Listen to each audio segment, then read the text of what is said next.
Hello YouTube friends, welcome to the last homely house. I'm Kate and today I'm down in my cabin and I've got the whole afternoon stretching out ahead of me to do some hand stitching because I've been evicted from my house. There's a couple of guys here today who are dismantling the bathroom. The bathroom's been like that for decades and I'm finally having a shower fitted. That doesn't mean I have to step into the bath to use it. So a little shower cubicle and a shower, which means taking the old bath out. And it's a big job and they started this morning and they're doing a great job, the two of them. Joe and Colin, father and son, and they're really nice and they're getting on great.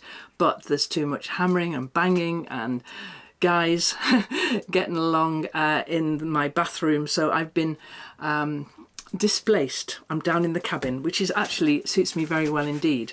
So because I've got everything I need down here, I've got my kettle so that I can make a cup of tea, and I've just made one, and I've brought some hand stitching to do.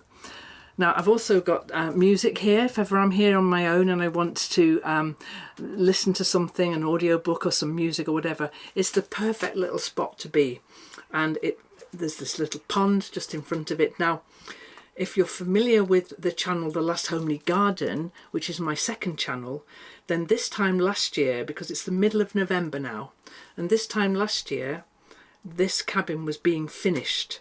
Ant was here from Ant's Country Life and he was putting up this crazy quilt wall behind me, his idea, and finishing off the insulation and all of this. And I've been using it all year for craft, really, just coming down here for a quiet time to do some craft. And that's exactly what I'm going to do today. So I'll tell you what I've got down here, because it's all about English paper piecing at the moment. This little English paper pieced bag was the kit that was in my shop, still is. There's still some of these left, I think. We did two kits, plain and fancy, and this is the plain one that I made. And so these Kona solids, I have them here too, because I'm also sewing on this project, this one here, which is the plus quilt, and that's lots of that is Kona solids. So there's all of that to work on here, but I'm also working on these little tumbling blocks. So it feels to me like I've got quite a lot to do. But if you remember Agnes's quilts, now I made a quilt for my granddaughter. She's 5 now, and I finished it when she was 3. And I started it just before she was born. I started it as a means to keep my head kind of engaged out of your head and into your hands. And I was getting a little bit kind of on edge about this baby being born, my daughter and her partner, their little baby. And so in order to keep myself sane, I did just that, out of my head into my hands and stitching, just stitching 2 pieces of fabric together. That's what I was doing. And so and it was great because I was making little blue hexagons, and I stitched them all together over the next 3 years, and that resulted in probably my favourite quilt.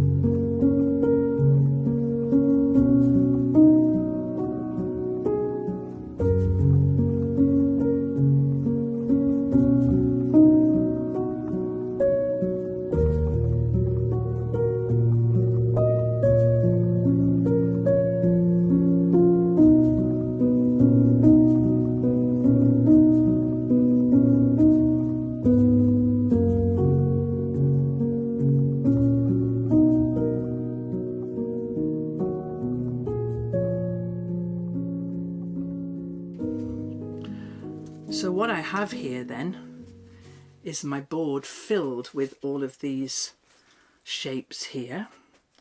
This isn't the final layout at all. I just wanted to have a look and see how they looked. I think they look gorgeous. And then here I have a basket full of these shapes here. Now, how you make these ones, let's see if I can find some component parts. It's been a while since I've looked at this, but I have made a lot, haven't I? Here we go.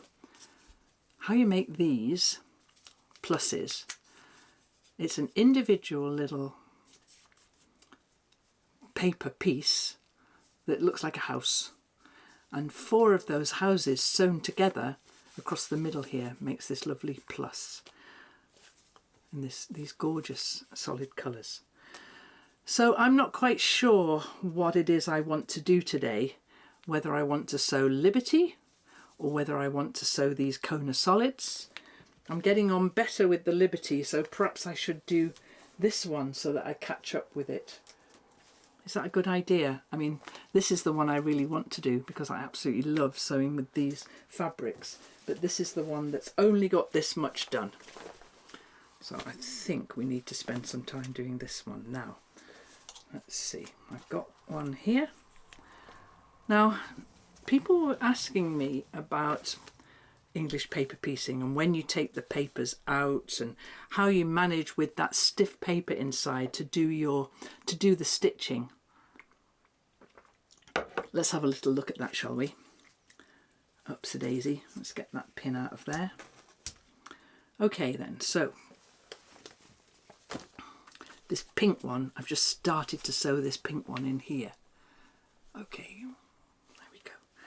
And so whenever you're sewing English paper pieces, I always say you're only working on one seam at a time.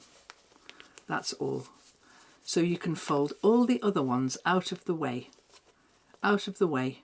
and just do the one little seam that you're doing. And when I get to the end of this run, we can open it out and work on the next little seam. Now, they're only just over 1 inch long, so you can make the stitches nice and close together so that when you open it out, you can't see them on the front. Don't worry too much if you can see them on the front. Just pull your threads nice and tight so that the stitches bed into that fold. And then we get to the end here. I've shown you this before, but not on this shape, I haven't. So when you get to where the corner is and where it meets the next thing, I always do 2 or 3 over stitches so that you don't leave a hole there. And now what I'm going to do is open that out, and my next row of stitches is here. So I fold that over and I put it on my knee to make it a little bit more comfortable.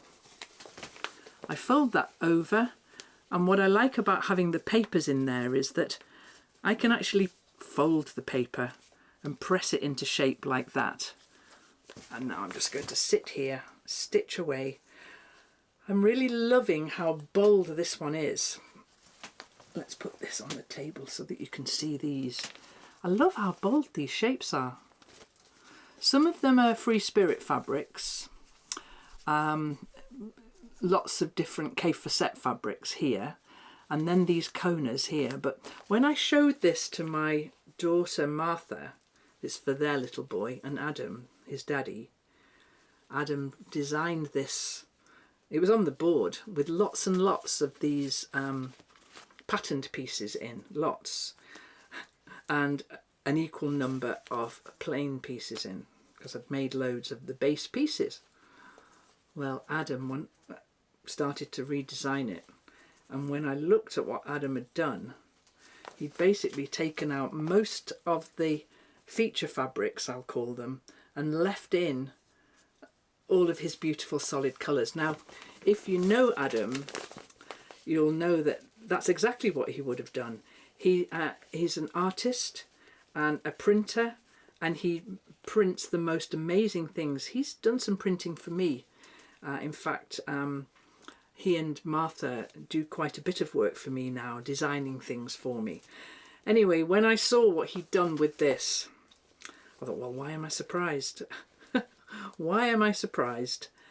He's chosen all the solid colours, the plain colours, in all those bold design, all those bold colours that he likes. So I thought I'll just have to ditch some. So I'm going to, when I'm finished, I'm going to have a lot of these left, because I did make quite a lot of these base pieces and got them to this point. So I'm going to have a lot of these left over, which I'm not going to use because that's what they want. They want these lovely solids. Here, look, these gorgeous colours. There's some beautiful Kona solid colours and so toning. This will have been a green charm pack, I guess, that I bought here. And you can get 4 little houses out of one of those, which is exactly what you need for 1+. So yeah, that's what I'm going to do. I'm going to design this very much around solid colours and bright primary colours and in-your-face colours. Whereas if I move it to one side slightly, if you look here, what we've got here is pastel colours, beautiful Liberty. They could not be more different, these two things. But I think this winter is going to be a chance for me to hunker down once I've got my house back again and then not ripping out my bathroom. Then I'll be able to hunker down in the evenings with some English paper piecing and something good on the telly and while away the long winter evenings, because as I'm talking to you now, it's halfway through November now. And it's actually a really amazing day. It's an amazing day. It's warm and sunny. In fact, strangely warm and sunny. It really shouldn't be this warm at this time of year. I mean, I'm not complaining because it's actually rather lovely. But it's also slightly worrying that we're not getting the sort of seasonal weather that we would have expected to get. Anyway, what we are getting though is... it's dark at 3:30. It's going dark around 3, and by 3:30, 3:45, it's dark. And so we've got, that's our reality now. I don't like it, you know. I'm not a fan. I don't like the dark evenings, which is why this kind of project with bright colours, lots of candles, lots of light, bright colours, comforting hand stitching. It's definitely a case of getting out of your head and into your hands. It really is, because my head can get a bit sort of I get a bit down at this time of year, but you just need to start designing a few of these little pluses together and everything seems a little bit better. That's the plan anyway for my winter.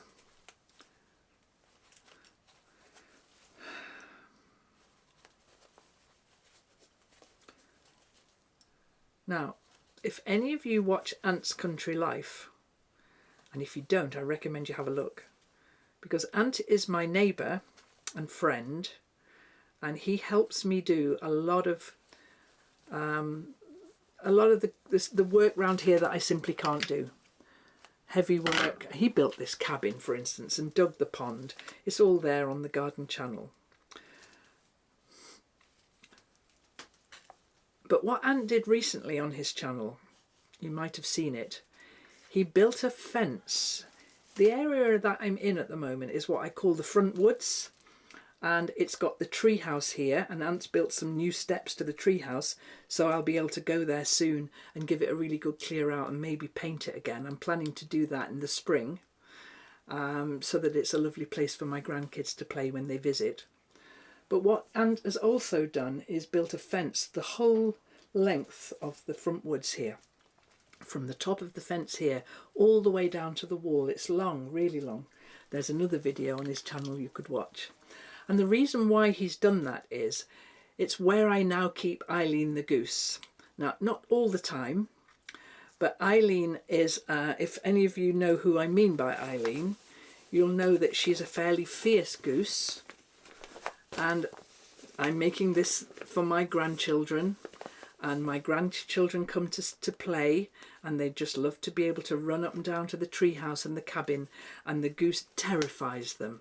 She terrifies most people, actually. And so Ant's built a fence, and she lives in there most of the time. It's a really huge area.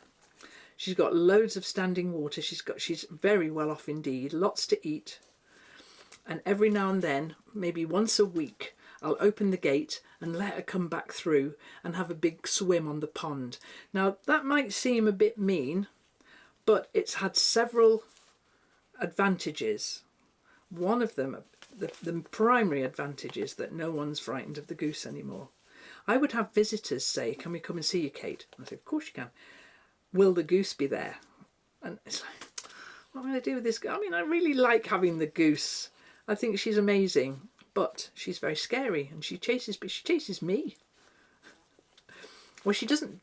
She has a go at me. Yes, she does. She has a go at me sometimes, and it's usually when I'm feeding her. That's the most annoying thing. I'll be feeding her some corn. She gets a scoop of corn every day, and she absolutely loves it. And she'll come from wherever she is and come for this scoop of corn. But the other advantage, excluding the goose from the pond, has had is that I think a few people had mentioned how murky the pond was looking, and having a goose, I mean, I don't know how to put this delicately, but geese, 99% of a goose's diet is grass, and it goes in as grass and comes out pretty much as grass, but slightly altered. She'll have taken all the nutrients out, and then out it comes the other end, and a lot of it too. And so, sorry guys, it's a little bit indelicate, but she would do that in the pond, and the pond was turning into a green slimy mess. Now, Ant's got a hose here that comes from the main dam over there and siphons clean water into the pond. So we have the water coming in and no goose permanently on the pond. What a difference it's made. The pond water looks absolutely lovely now. Just lovely, not green and like pea soup. It's started to look really, really nice. Because my plan is to do a lot of planting around the pond next year. At the moment it looks a little bit sparse, bit of grass but not much else. And that's the third advantage to excluding the goose sometimes, is that the goose eats pretty much anything that grows above ground. So I was reluctant to get a lot of really beautiful plants and plant them up all the way around the edge of the pond, only to have them be breakfast for the goose. So Ant making a fence like that was really good. It was really, really helpful. And the goose doesn't seem to mind. At least her behaviour hasn't changed in the slightest. So my pond is looking lovely now, and I've got some plans to plant up.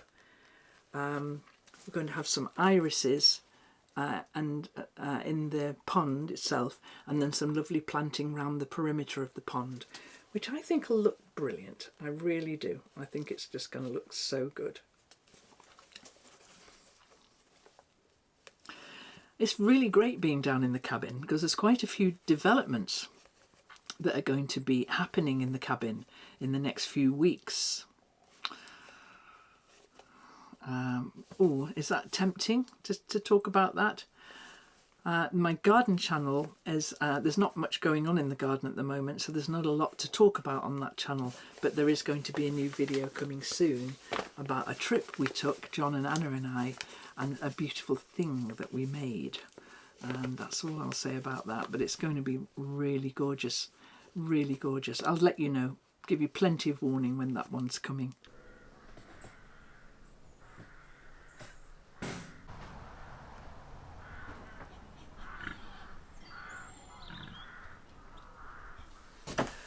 Oh, I've been sewing for ages.